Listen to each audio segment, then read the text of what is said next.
tá gravando? Tô gravando você fazer slime. Primeiro, botou detergente. Faz bolinhas com ele. E agora?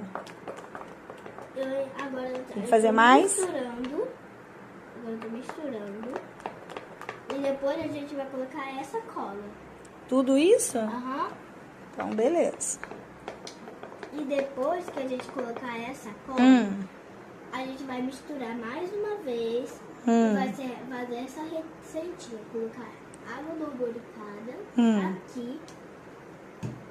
E bicarbonato de sódio aqui. Tá. E iremos colocar na slime, misturar, colocar 4 vezes na slime. Mas só que não pode ser de uma vez. Tá, de pouquinho em pouquinho. A Tudo gente bem. vai colocar um pouquinho, vai misturar. Colocar um pouquinho e misturar. Tudo bem. E daí, depois ela vai ficar pronta. Tá bom. Pode botar purpurina? Pode. Você vai querer colocar? Pode ser. Então tá. Não, acho que tem que misturar mais, né? Não Tem sei. que misturar mais. Mas... Pronto, agora vamos colocar cola. Deixa eu te ajudar.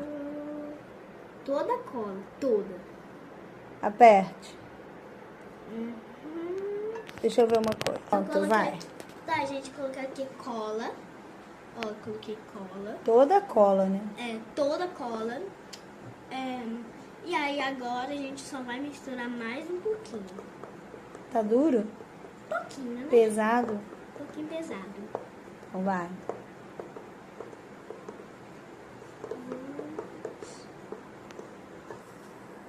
Ó, gente.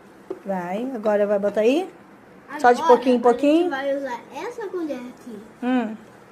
Pra gente pegar um pouquinho. Ah, tá. Dela. Deixa eu ir botando pra você. Tá bom. Vou botando assim, ó, de pouquinho em pouquinho. Coloca pouco. Coloca pouco. Vai, mexe. Tem que ir bem pouquinho, pessoal. Senão ela pode endurecer. Vai, mexe de novo, né? Nossa, Mexe tá, forte. Gente, já tá dando um jeito. Sério.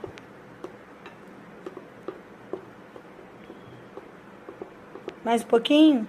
Mais um pouquinho de ativador. Oh my God. Oh my God. Vai botar mais purpurina, não? Acho que não, já tá bom. Tá bom? Ó, isso deu um brilhinho aqui, ó, gente. Ó, tá cheio de purpurina azul nela todinha. Exatamente.